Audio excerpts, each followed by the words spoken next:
Okay, let's talk about how you are going to complete a regular, standard, normal, cut and dry, run-of-the-mill, absolutely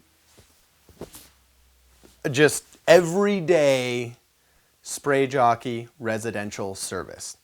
90% of the work that most of our employees do, especially in their first year as applicators, is standard residential pest control. Now, these are the simplest services to complete, and they rely upon consistency and thoroughness. So the very first thing you got to do is come to the office, check in, punch your card, and get your route from the supervisor. This route sheet is going to have all of the different stops you need to complete. Stops are basically houses that need to be serviced. Now, most of these houses are regular existing customers who have been on pest control for a long time. They do not have an active pest control problem because we are actually treating them every other month, and because our service works, it keeps their bugs away and their population very, very low. So they're happy customers that just need a regular maintenance visit. Now, this maintenance visit is pretty simple. Usually you're in groups of 2. You can be by yourself sometimes, but generally you're in groups of 2. Now, if you're by yourself, you are going to show up, and the very first thing you're going to do is you're going to go up to the customer's door and you're going to knock on the door. If they have a doorbell, yes, you can ring the doorbell as well. We do not care what you do as long as you make yourselves known. If they do come to the door, you don't need a big, huge speech. You simply need to say, "Hi, my name is so-and-so. I'm with Unipest, and we're here to complete your regular service." And if they have anything special they want to tell you, they'll tell you. You know, they might engage in a short, funny conversation with you. That's great. Develop a good bond with the customer. We want you to be personable. But it doesn't have to be a long, lengthy thing. Just let them know you're there and that, hey, we're just going to get started right now. Half the time they're busy and they'll say, "Thanks for letting me know," and they'll shut the door. Awesome. Now you go back to the truck, and the very first thing you're going to do is de-web. De-web, de-web, de-web.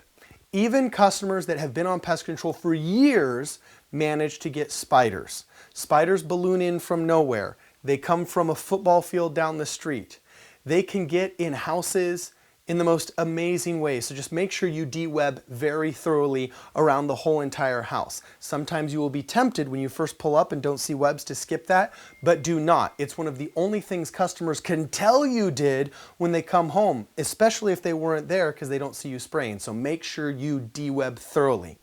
After you're done de-webbing, or during the process of de-webbing, make sure you take all of the doggy toys that are in the yard, all of the kids' toys that are strewn about, and put them in the center of the lawn or in the center of the patio, away from the treatment area, away from the base of the home and away from the center columns, away from places you're going to spray. You also are probably going to want to lift the patio chairs so you're exposing the undersides. This also shows the customer, hey, we were here and we did a thorough job. Most customers will not be home. They trust you to show up and do your job. And one of the ways that you show you actually did show up and do your job is by moving these things around, showing that you took the time and the energy to keep them from getting contaminated by pesticides. Sometimes it also helps to not just be looking where you're going, but looking where you've gone, because the light reflection from the sun is going to illuminate black widow webs differently from this angle as it would from maybe that angle. Okay. So this is a perfect example.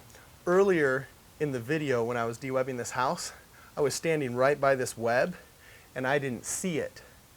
But as you can see now from a different angle, these webs are very obvious. Here you've got what looks like maybe a black widow that took over a cellar spider. So it's always worthwhile to do the first pass, but then double check everything when you're walking back to the truck if you're by yourself to get your backpack, or when you're walking back to the truck to get the rat bait or start the paperwork if you're the guy that's de-webbing. So no matter what you're doing, if you're the de-webber, make sure that you double check your work, or else you can miss something very obvious like this from my angle, but not so obvious from the first angle when you walked by.